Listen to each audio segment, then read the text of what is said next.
Assalamualaikum warahmatullahi wabarakatuh.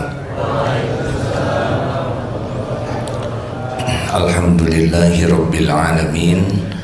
Allahumma salli ala sayyidina Muhammadin wa ala alihi wa ashabihi ajma'in. Ya Allah, karuniakan kepada kami hati yang selalu ringan bersedekah dalam segala keadaan. Karuniakan kepada kami ya Allah sifat pemaaf, dan karuniakan kepada kami ketawaduan. Kami berlindung kepadamu ya Allah dari sifat kikir dan bakhil. Kami berlindung kepadamu dari segala sifat pemarah, pembenci, pendendam. Dan kami berlindung kepadamu ya Allah dari segala kesombongan, ketakaburan. Kabulkan ya Allah. Karuniakan kepada kami akhlakul karimah, qalbun salim, istiqomah, husnul khotimah. Amin ya rabbal alamin. Sallallahu alaihi wasallam. Kita harus meminta kepada Allah, karena tidak mungkin kita berubah akhlak kita jadi baik kecuali dengan pertolongan Allah. Allahumma hdini li ahsani akhlak. Ya Allah, tunjukkan kepada hamba ini akhlak yang baik. La yahdi li ahsaniha illa ant. Tiada yang dapat menunjuki akhlak baik kecuali Engkau, dan palingkan dari diri ini akhlak buruk. Tidak ada yang dapat merubah, memalingkan diri ini dari akhlak buruk illa ant, selain Engkau ya Allah. Nah, rekan-rekan sekalian, berikut ini ada hadis riwayat Muslim sahih. Pegang tiga kunci ini akan mendapatkan janji Allah lainnya. Rasulullah sallallahu alaihi wasallam dari Abu Hurairah radhiyallahu anhu bersabda, Rasulullah, "Mana qasat shadaqatun min mal." Satu, tidak berkurang harta dengan sedekah. Jadi sedekah itu sama sekali tidak akan mengurangi rezeki dari Allah, kecuali nambah. Dua, wa ma jadallahu 'abdan bi afwin illa 'izzah. Tidaklah Allah menambah kepada seseorang hamba dengan sifat pemaaf kecuali Allah menambah kemuliaan dirinya. Jadi kalau kita ingin ditambah kemuliaan, kita harus memiliki sifat pemaaf. Dan yang ketiga, wa ma tawaddu'a ahadun lillah illa rafa'ahullah. Tiadalah seseorang memiliki sifat tawadu, rendah hati, kecuali Allah akan meninggikan derajatnya. Hadis riwayat Muslim. Pegang tiga ini, janjinya dari Allah. Kalau kita sedekah dalam keadaan lapang sempit, tidak akan mengurangi, kecuali Allah akan insya Allah menambahnya. Begini hadirin, salah satu sifat takwa, alladzina yunfikuna fis-sarra'i wat-dharra. Kenapa Allah mencintai orang yang sedekah? Karena orang yang sedekah itu lebih yakin dengan janji Allah daripada apa yang ada di tangannya. Rezeki kita kan tiga, yang dimakan jadi kotoran, yang dipakai jadi usang, dan yang dinafkahkan di jalan Allah. Jadi walaupun kita dalam kesempitan, kalau kita sedekah, itulah rezeki kita. Yang ditabung, yang disimpan, aset, itu belum jadi rezeki kita. Tidak tahu rezeki siapa. Saya misalkan kalau meninggal, ya semua tabungan, harta dan sebagainya berhenti. Langsung jadi syariatnya milik ahli waris. Yang menjadi rezeki kita yang langgeng yaitu yang disedekahkan dengan ikhlas. Maka harus jadi ahli sedekah. Kita tidak bahagia dengan harta yang kita kumpulkan, tidak. Kita akan dibahagiakan Allah dengan sedekah kita, dan sedekah yang paling utama kepada ahlinya, kepada keluarga, kepada orang tua, pada istri, anak, suami, kalau tuh istri yang punya. Pendek kata, jangan berat, jangan ke orang lain ngasih-ngasih, ke keluarga malah jadi kikir. Apalagi ke orang tua, jangan ragu. Ini para lelaki, selain kita bersedekah untuk orang tua kita, juga istrinya disuruh sedekah kepada orang tuanya. Bedanya anak lelaki dengan anak perempuan, kalau anak lelaki walaupun menikah tetap kepada orang tua prioritas utama. Kalau anak perempuan kepada suami. Nah, suami harus mendukung istrinya supaya banyak bersedekah kepada orang tuanya selain suaminya sendiri bersedekah. Saya tidak punya banyak uang, gimana sedekahnya? Tabassumuka fi wajhi akhi laka sedekah. Wajah cerah, senyum, kata-kata yang baik, menolong dengan tenaga, waktu, pikiran, itu pun sudah sedekah. Kebaikan apapun kalau ikhlas adalah sedekah. Memang hidup ini akan terjamin dengan sedekah, bukan dengan tabungan kita. Selama ini aja kita pelit, oleh Allah diberi rizki, apalagi kalau kita jadi ahli sedekah, akan luar biasa rezeki kita. Hadirin, jangan takut tentang rezeki ya. Jangan risau tentang rezeki. Kita diciptakan sudah lengkap dengan rezeki kita. Tapi kalau kita ahli sedekah, maka datang jaminan Allah lainnya. Ditolak bala dan bencana, diampuni dosa. Jadi ketika kita sedekah, banyak kebaikan. Mana yang beruntung, yang disedekahi atau yang bersedekah? Jawab hadirin. Mana yang paling beruntung, yang disedekahi atau yang bersedekah? Yang bersedekah. Kita yang beruntung. Maka kita tidak usah menanti-nanti orang berterima kasih. Sudah, kita bisa bersedekah, udah rezeki kita. Orang berterima kasih yaitu amal beliau. Amal kita adalah sedekah ini dengan ikhlas. Jangan diingat-ingat, jangan disebut-sebut, jangan menunggu-nunggu orang mengucapkan terima kasih, jangan menanti-nanti orang balas budi. Jangan, itu bukan kapling kita. Kapling kita adalah bersedekah dengan ikhlas. Makin ikhlas, makin dibahagiakan oleh Allah. Bahagia itu milik Allah, dan Allah berikan kepada orang yang ikhlas. Jangan ragu-ragu hadirin. Bagaimana ya supaya mudah ikhlas, mudah sedekah? Jangan terlalu banyak mikir. Jebet-jebet saja. Sepanjang benar niat dan caranya, sudah lakukan saja. Nanti kalau uang saya habis bagaimana? Nanti ada lagi. Sekarang yang ngasih rezeki Allah, besok yang ngasih rezeki siapa? Allah juga. Yang penting kita ikhtiar bergerak terus seperti burung keluar dari sangkar. Jangan ragu-ragu, dan jaga keikhlasannya. Caranya adalah lakukan, lupakan, lakukan, lupakan. Tidak usah nunggu-nunggu orang balas budi, jangan.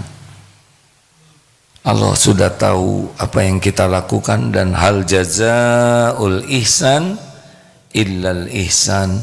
Tiada balasan bagi kebaikan kecuali kebaikan. In ahsantum ahsantum li anfusikum. Jika kamu berbuat baik, kebaikan itu untuk dirimu sendiri. Yang merusak sedekah kita adalah kita ingin dinilai orang sebagai ahli sedekah, ingin orang tahu kita ahli sedekah, itu membuat sedekah kita tidak bernilai. Kita sedekah agar dikenal sebagai ahli sedekah, gagal. Kita sedekah agar orang jadi baik ke kita,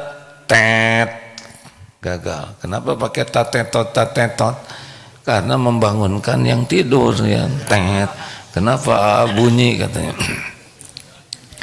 Kita sedekah bukan supaya orang tidak berbuat jelek ke kita. Kan ada yang sedekah ke adiknya supaya kakaknya suka, nggak nyambung, ya. Tahu-tahu sedekah orang lain buat adiknya ini lebih besar. Ada yang sedekah supaya orang tidak berbuat jelek. Ada yang memberi supaya orang hutang budi. Jangan gitu. Beri, sudah selesai. Sudah cukup dilihat Allah. Dan janji Allah, wa ma tawaddu'a ahadun, mana qasad shadaqatun min malin, tidak berkurang harta dengan sedekah. Cara yang paling mudah agar kita selalu tercukupi oleh Allah adalah sedekah. Sedekah. Dua. Tadi apa yang kedua? Duh, maaf hadirin. Maaf, ini maksudnya ada yang kelilipan hadirin. Lanjut yang kedua tadi, pemaaf. Wa ma jadallahu 'abdan bi'afwin illa 'izza.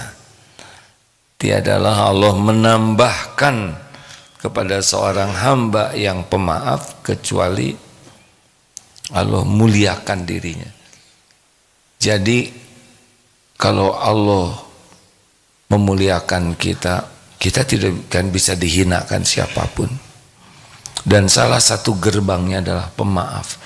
Tidak ada pelajaran membenci orang lain kecuali kita benci apa yang dibenci Allah, ya.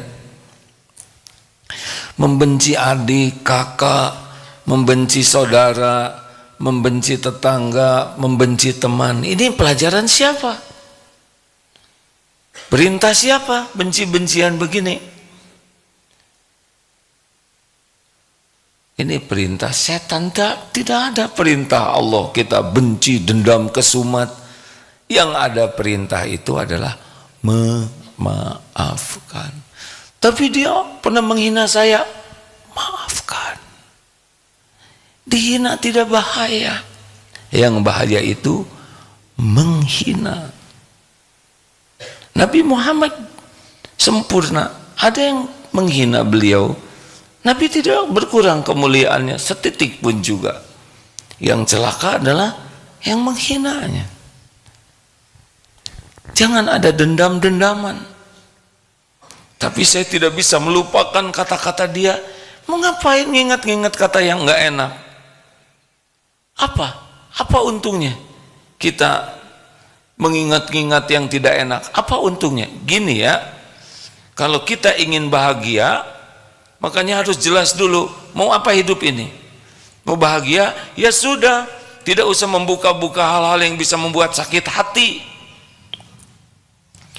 Banyak memori, kenangan, jangan dibuka.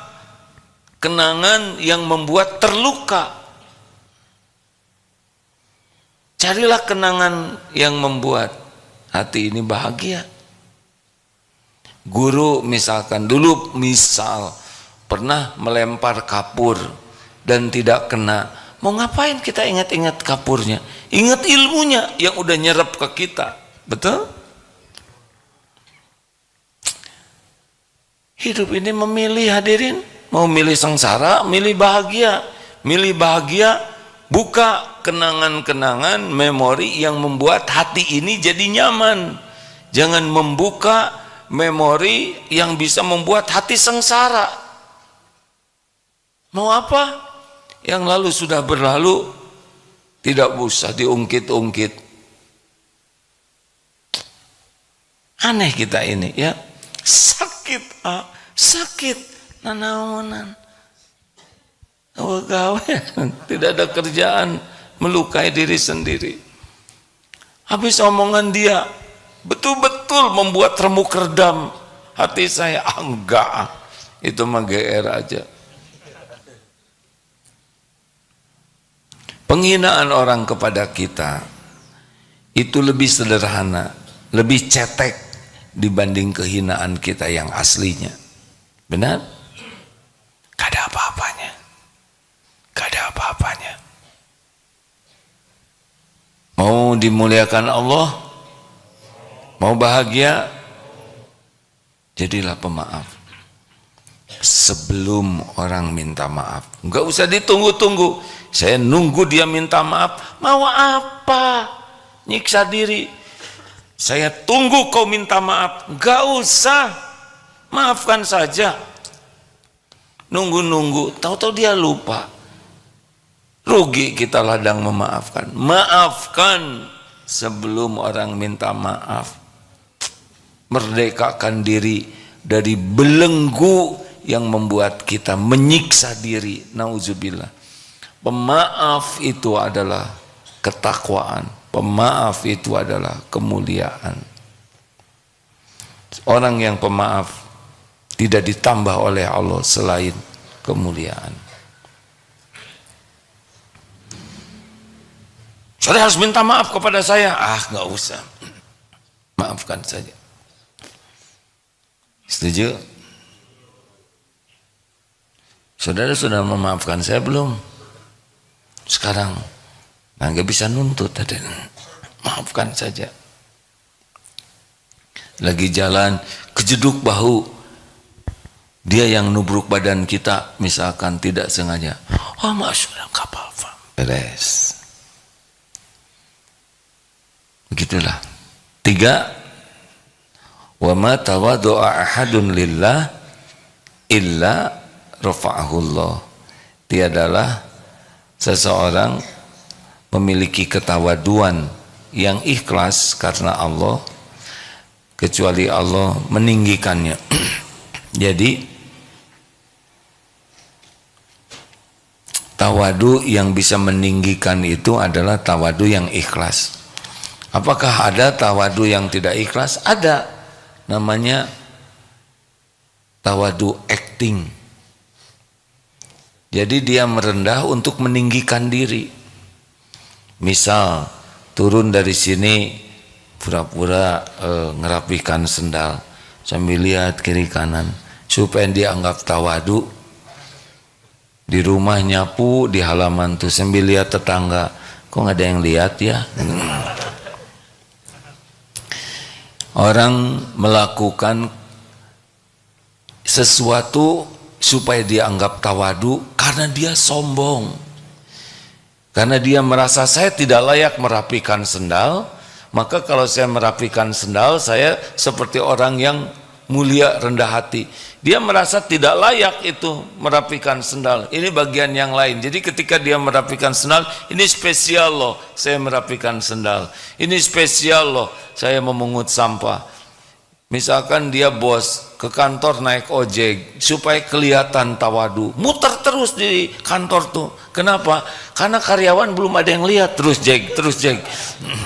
Jadi ini tawadu palsu atau merunduk palsu ya. Punten, aduh apa kabar? Apa cirinya? Yang asli dengan yang tidak asli, yang ikhlas dengan yang tidak ikhlas. Cirinya adalah kalau tidak ikhlas tidak akan konsisten. Dia tidak menikmati dan tidak akan istiqomah. Jadi kalau orang tidak ikhlas itu dia tidak menikmati ketawaduan acting tadi. Jadi cuma sesekali aja dan dia tidak akan istiqomah. Tetapi orang yang ikhlas, ada orang tidak ada orang sama saja. Orang tahu, orang tidak tahu sama saja. Dia tidak akan berubah karena ada tidak ada orang, tahu tidak tahu, dipuji dicaci. Gak ada urusan, bukan urusan kita. Urusan kita tawadu itu karena Allah mencintai orang tawadu. Selesai. Turun dari sini merapikan sendal, nggak ada peduli orang lihat orang tidak lihat. Sedang jalan keluar sana lihat sampah, pungut buang. Tidak ada kaitan dengan ingin dianggap tawadu. Orang mau lihat mau tidak lihat sama saja, Allah pasti lihat, benar? Kalau dia menyapa orang lain, hormat ke orang, Sama saja, mau yang sederhana, mau orang sedang, mau orang kaya, mau rakyat biasa, mau pejabat, dia tetap sama menghormat. Tapi yang tawadu acting, dia hanya mau menghormati yang kira-kira membuat dia dianggap dinilai. Jadi kalau ada bos, ada atasan, oh dia merunduk-runduk. Tapi kalau bos pulang, lu pada kemana? Ke karyawan tuh ngambek aja. Tapi yang tawadu asli itu sopannya ke setiap orang. Tapi yang tawadunya acting, sopannya hanya kepada orang yang dianggap dihormati oleh dia. Tapi ke yang lain dia tidak sopan. Nolongnya hanya kepada yang menguntungkan. Nah ayo rekan-rekan sekalian, nggak usah acting lah. Maaf ya, boleh saya minum? Alhamdulillah. Bismillah. Alhamdulillah. Sunahnya pakai tangan kanan, duduk. Alhamdulillah. Sebelum minum basmalah, sesudah hamdalah, kemudian 3 tegukan. Ya. Alhamdulillah. Jadi bayangkan air minum ini diapit oleh basmalah dan hamdalah. Masuk ke tubuh ini, dia mengalir di seluruh tubuh. Insya Allah airnya jadi barokah karena diapit dengan nama Allah. Mudah-mudahan bisa menguatkan kita dalam kebaikan dan membuat kita sulit berbuat keburukan. Ya, yang masuknya berkah. Lalu bagaimana nih lawannya apa? Lawan ahli sodakoh apa? Kikir, pelit, kedekut, buntut kasir, cap jahe. Tidak ada orang pelit bahagia, tidak ada. Orang pelit tidak ada perintahnya pelit, pasti tidak bahagia. Kok bisa sih orang kikir tidak bahagia? Pasti. Karena kikir itu sesuatu yang tidak disukai oleh Allah. Jadi orang yang pelit itu seperti pakai baju besi yang makin sempit, jadi nyesek sekali. Jangan kebanyakan ngitung-ngitung tabungan, nanti jadi pelit. Kalau punya anak, jangan disuruh nabung terus, nanti anak jadi pelit. Ini nak, misalkan bekalnya 20.000, Nina 20.000 untuk bekal, boleh tabung atau jajan. Ini 20.000 untuk sedekah. Habiskan untuk sedekah, ya. Harus untuk sedekah. Anak harus dibiasakan sedekah. Begitu pula ini para casum, tahu casum, calon suami dan sum yang sudah jadi suami. Kalau ngasih uang ke istri, ini buat belanja, ini buat sedekah. Bebas sedekah, harus dihabiskan untuk sedekah. Nanti dengar ceritanya. Jadi kita kerja keras lebih banyak supaya bersedekah. Karena orang sedekah dengan ikhlas bahagia. Tidak ada pelit, koret, kedekut, udah jangan takut ya. Jangan takut. Biasanya kan takut habis uangnya. Nanti gimana? Sekarang dari Allah, nanti juga dari Allah. Ingat itu baik-baik rumusnya ya. Mana yang lebih menjamin kita? Banyaknya tabungan, banyaknya sedekah? Banyak sedekah. Tidak perlu dihabiskan seperti Abu Bakar As-Siddiq semuanya, Umar bin Khattab separuhnya. Kita mah berapa? Mau berapa persen? 0,1 ya. Bahagia nggak kira-kira ya? Ngitung 0,1-nya aja udah menderita. Coba sekali-kali dites, punya uang potong 5%, dapat 1.050.000 buat sedekah. Tes, jadi miskin tidak? Kagak. Naik dari 5%, 10%, dapat 1.000.000, potong 100 untuk sedekah. Coba begitu, sebulan, 2 bulan. Jadi miskin tidak? Tidak. Naik lagi 20%, dapat 1 juta, potong 200.000 untuk sedekah. Coba. Udah gitu naik lagi. Saudara nggak semangat, wajahnya kelihatan. 5% masih senyum-senyum. 10% kayak cicilan. Mulai mikir 20% yang benar nih, ini ngomongnya nggak serius nih. Tadinya mau dinaikin ke 40% sekaligus, tapi takut setruk nanti. Kalau adik-adik lihat ya dari sini pakai kamera, jelas sekali itu wajah tuh. 5%, 10%, 20%. Kita mah baru rencana aja udah pelit, ya kan? Jangan ragu-ragu lah. Coba aja nih pada subuh ini, jebet aja gitu ya. Pasti nyesel, ya nggak? Kenapa nggak dari dulu saya biasa sedekah begini? Yang kedua apa tadi? Yang bikin lawan dari pemaaf adalah pembenci, pendendam. Mau apa itu begitu? Nggak ada perintahnya. Tidak ada perintahnya jadi pembenci, pendendam. Yang ada tuh perintah tuh pemaaf. Maafkan. Lebih cepat memaafkan. Memang antara memaafkan dengan melupakan itu beda coupling. Memaafkan bisa sekaligus. Melupakan biasanya perlu waktu. Ya seperti paku dicabut itu memaafkan, tapi memperbaiki lubang itu perlu waktu. Kita harus memiliki dua-duanya, memaafkan dan melupakan, supaya sehat betul hati kita. Yang ketiga apa? Lawannya tawadu, takabur. Ciri takabur ada berapa? 2, batarul haq wa ghamtun nas. Mendustakan, menolak kebenaran dan menganggap remeh orang lain. Jadi gimana sekarang kita supaya tawadu? Senang belajar agama, senang menerima masukan, nasihat, kritik paling pedas sekalipun, itu adalah ciri orang tawadu. Bahkan kalau ada orang wa idza khatabahumul jahiluna qalu salaman. Ada orang yang ngomong jelek kepada kita, orang jahil yang perkataannya tidak enak. Ini orang tawadu itu cirinya adalah qalu salaman. Tetap akan mengatakan perkataan yang mengandung keselamatan. Jadi kalau lagi begini nggak kelihatan nih tawadunya ini, apalagi yang depan-depan kepaksa harus tawadu ya. Tapi ada beberapa yang luar biasa tawadunya.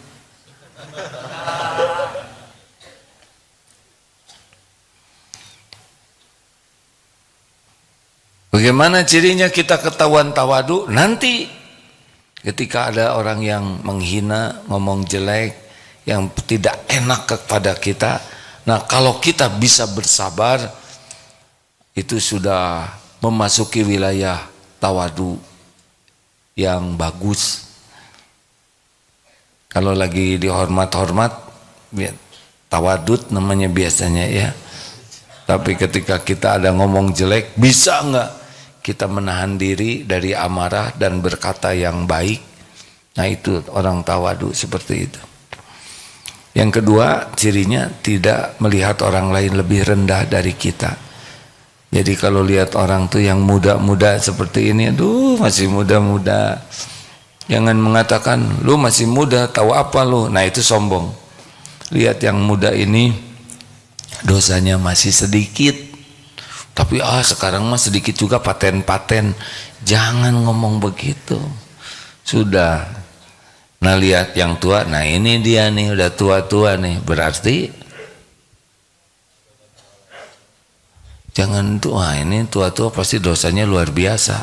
Jangan begitu. Lihat yang tua berarti amalnya lebih banyak, sholatnya lebih banyak dari kita, sedekahnya lebih banyak, zikirnya lebih banyak, sedangkan satu kebaikan dikali 10 sampai beratus kali oleh Allah.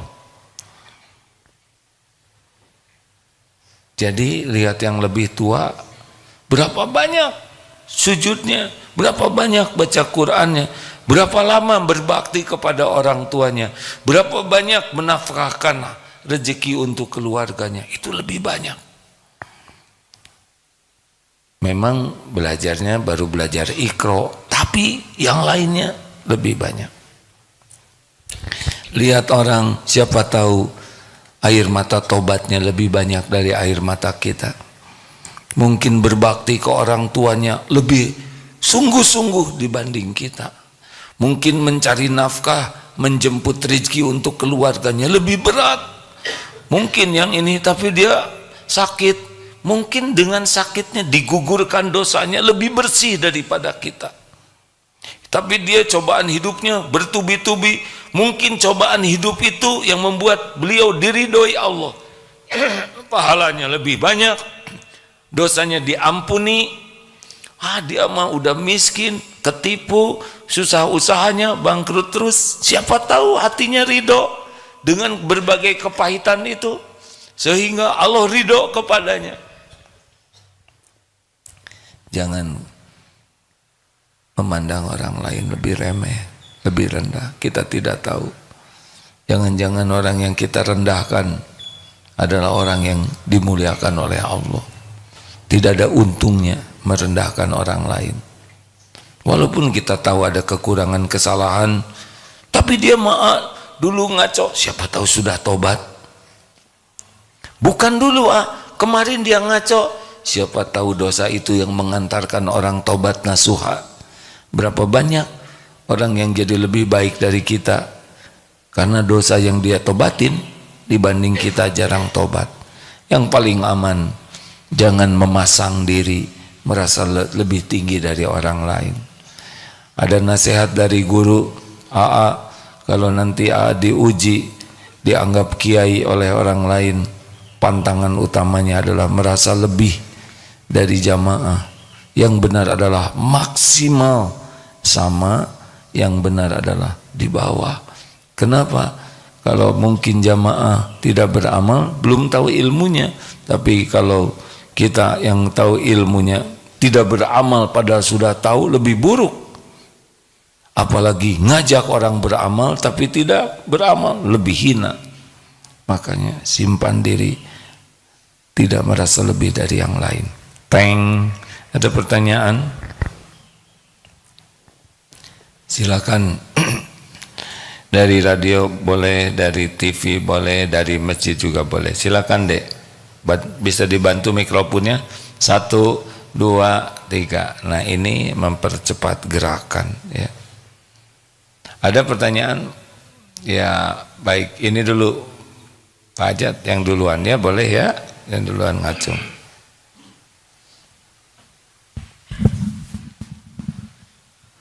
Assalamualaikum warahmatullahi wabarakatuh. Waalaikumsalam warahmatullahi wabarakatuh.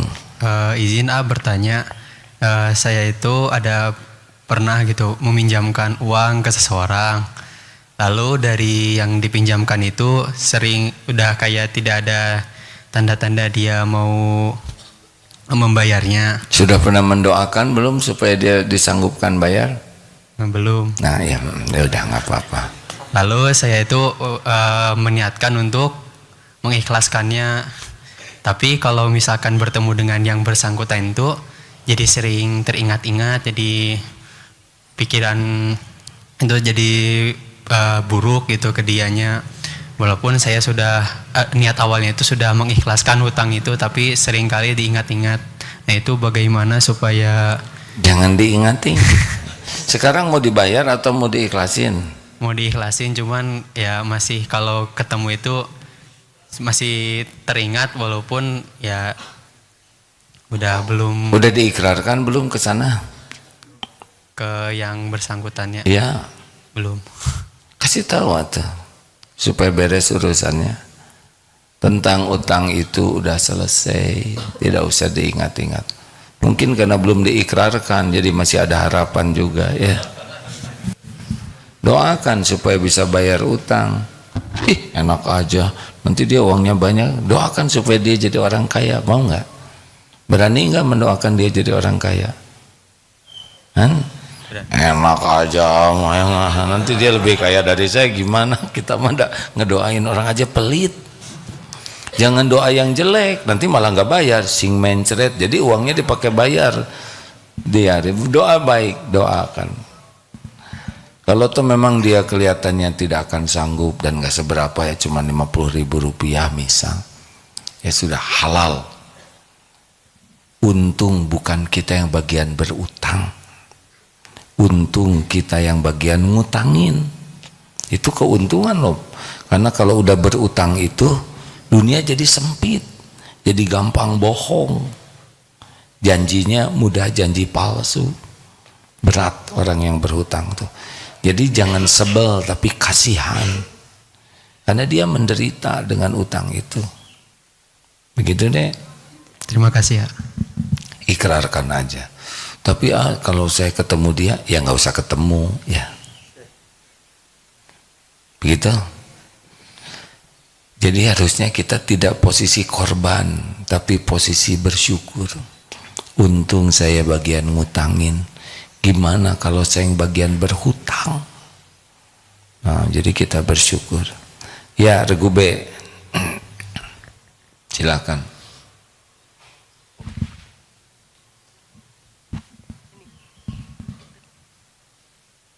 Di medsos ada nggak, Mim?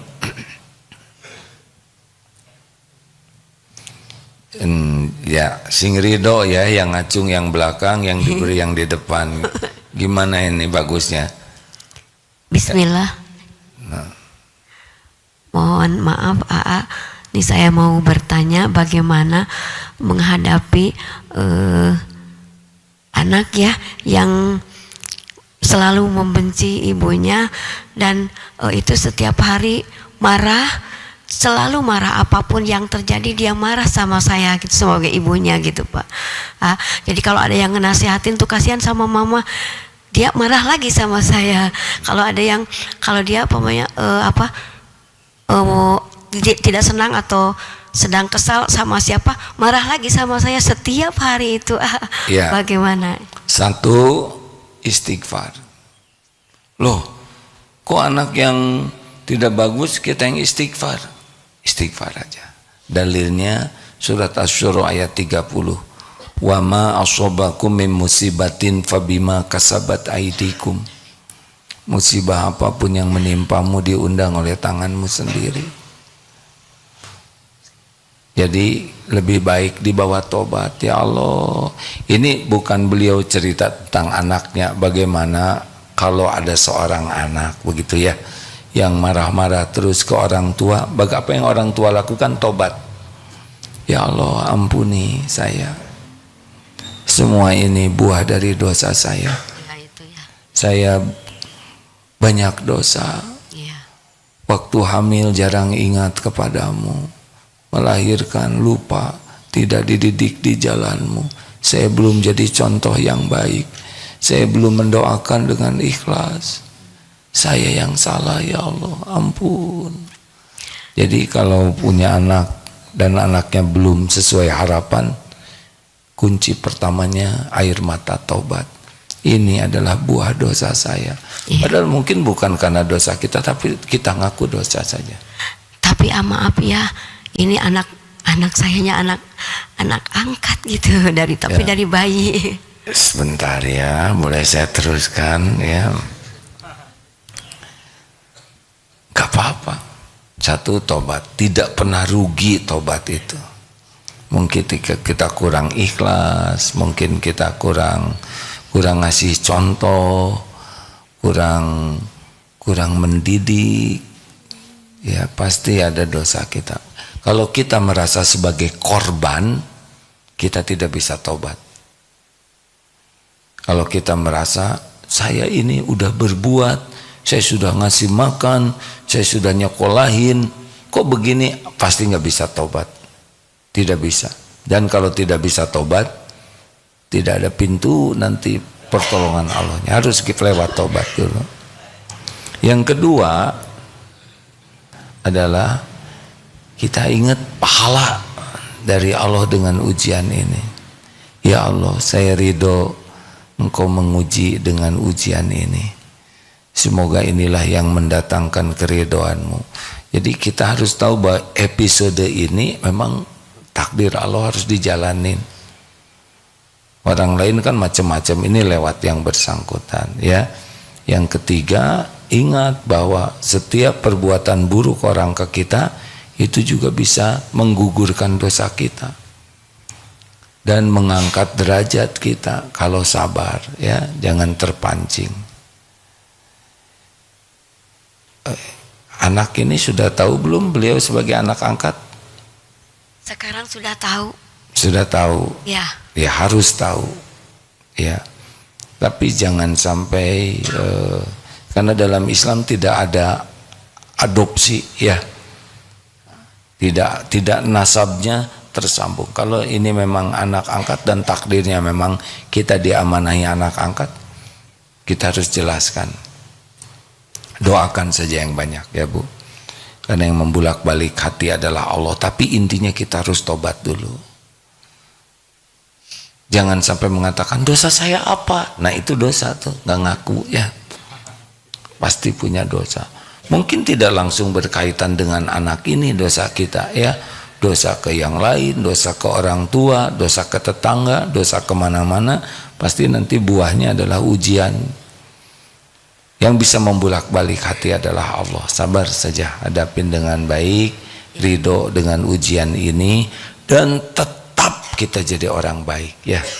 Apapun yang terjadi tetap baik saja. Kenapa kok ibu baik terus? Karena Allah nyuruh. Wa ahsinu innallaha yuhibbul muhsinin. Jadi kalau kita berbuat baik tidak ada kaitan dengan orang baik atau tidak ke kita. Kita berbuat baik itu karena Allah menyuruh kita berbuat baik, dan Allah mencintai orang yang berbuat baik.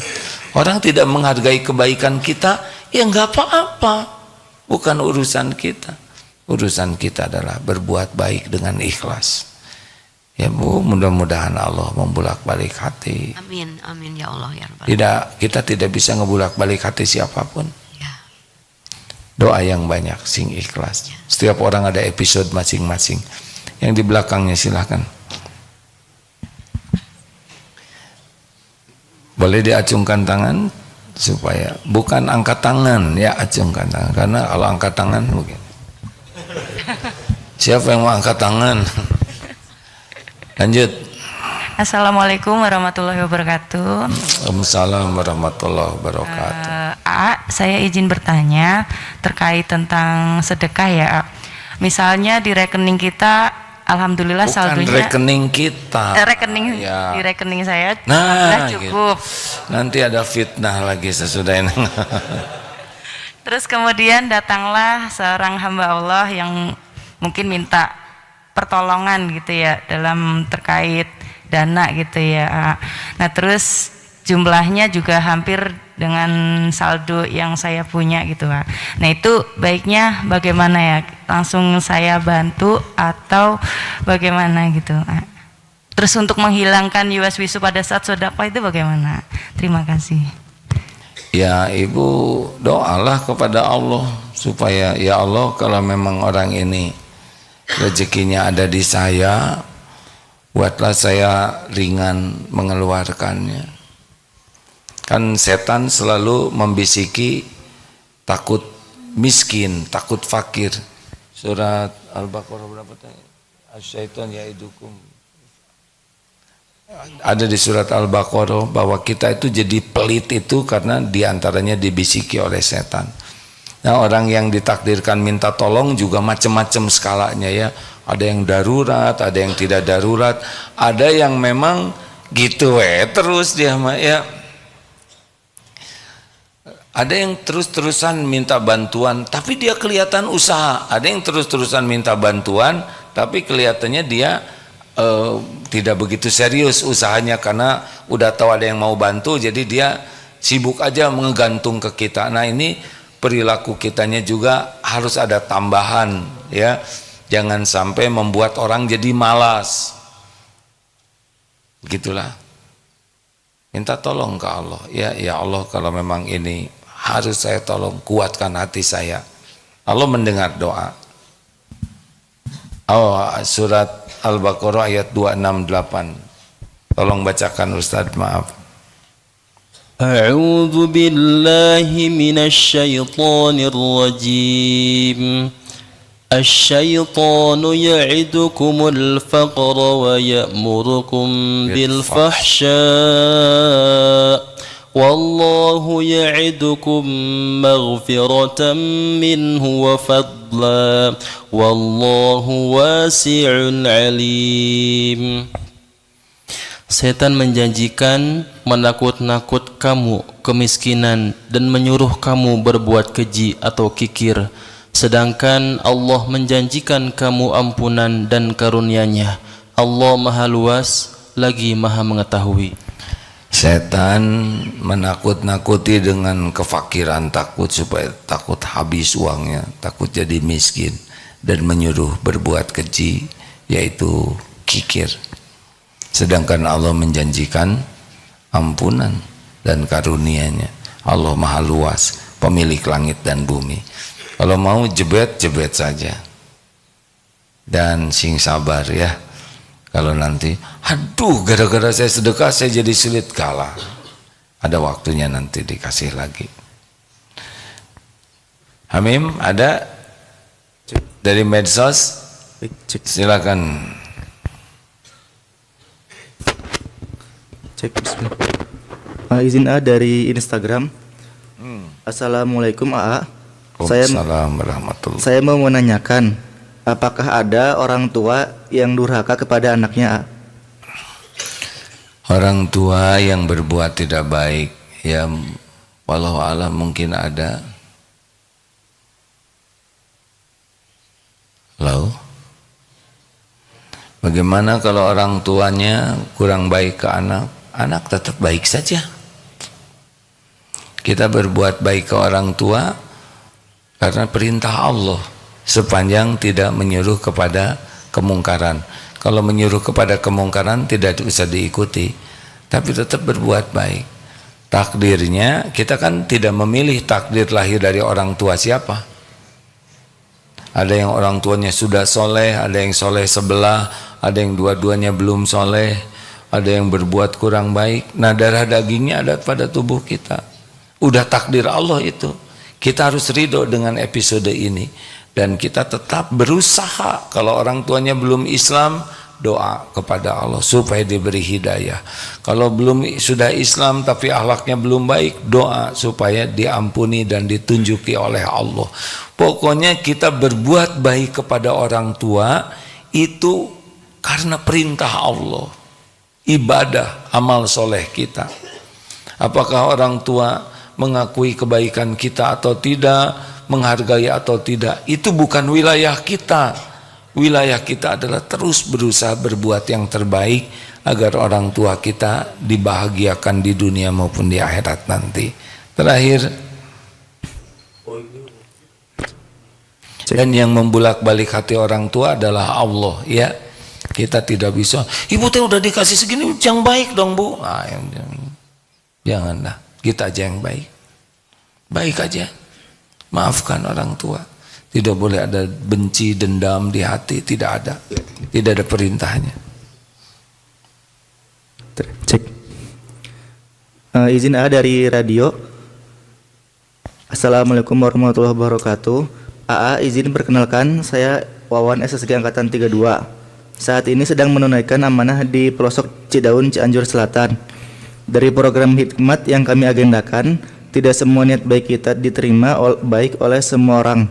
Bagaimana cara tepat untuk menyikapi agar kita tetap ikhlas sehingga setiap langkahnya menjadi ladang pahala A?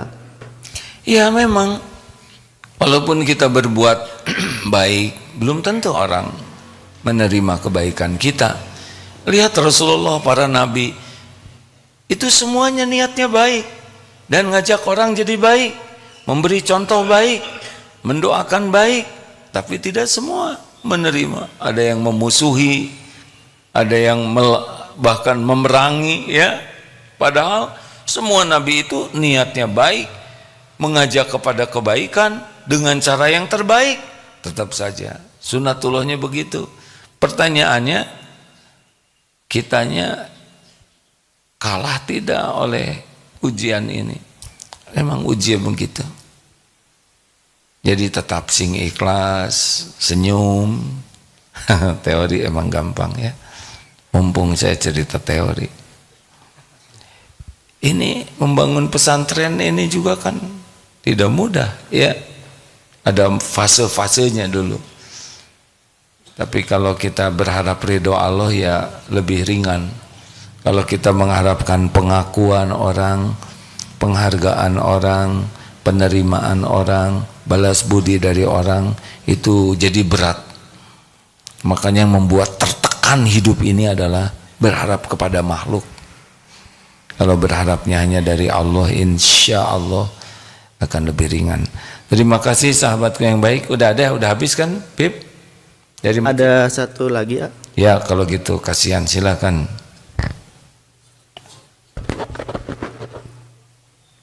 Oh, di sini banyak ini, ada 60. Silakan. Dari Instagram A. Bismillahirrahmanirrahim. AA, jika menabung untuk umroh, bagaimana A? Tadi AA bilang daripada menabung lebih baik kita sedekahkan. Nggak ngomong gitu. Siapa yang ngomong gitu? Silakan nabung, tapi jangan lupa sedekah. Apip ya? Bukan, dia dari Instagram. Enggak, saya ngomong gitu kan? Daripada nabung lebih baik sedekah. Enggak, itu ilmu siapa? Silakan mau nabung, tapi jangan lupa sedekah. Jangan sampai merasa aman dengan tabungan, karena kita lebih aman dengan jaminan Allah. Dan sedekah itu dalil yang tadi, mana qasad shadaqatun min mal, tidak berkurang harta dengan sedekah. Kalau para ulama melanjutkan bal yaza, kecuali nambah. Yang paling gampang menambah rezeki itu ya sedekah.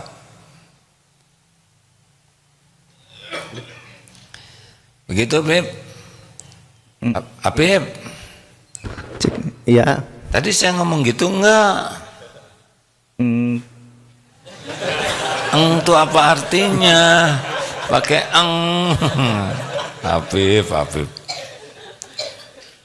Apip ini sama-sama AA dari umur berapa, Apip? Dari sebelum sekolah A, 5 tahun sepertinya. Han? Sekitar 5 tahun. Masa udah lupa, kan belum tua ya kan? Sama-sama dari umur 5 tahun dengan Apip ini udah benar-benar kayak ke anak sendiri. Sok atuh akhwat, ini Apip teh ganteng, yang tinggi, pinter. Cik atuh, jangan ibu masak kemasan udah ya. Yang lain, ini promosi nih. Cuma Apip pemalu orangnya, masya Allah. Terima kasih, Pip udah promosi berapa kali, tapi harus ikhlas promosinya ya. Terima kasih hadirin sekalian, mudah-mudahan ada hikmah dan manfaatnya. Kita coba amalkan yang 3 ini ya. Yang 1, jangan ragu dengan sedekah. Yang kedua, jangan memendam benci dendam, kecuali maafkan. Dan yang ketiga, jangan petantang petenteng lah. Jadilah orang yang rendah hati, senang menerima kebenaran, dan tidak melihat orang lain lebih rendah dari kita. Subhanakallahumma bihamdik, asyhadu alla ilaha illa ant, astaghfiruka wa atubu ilaik. Walhamdulillah. Assalamualaikum warahmatullahi wabarakatuh.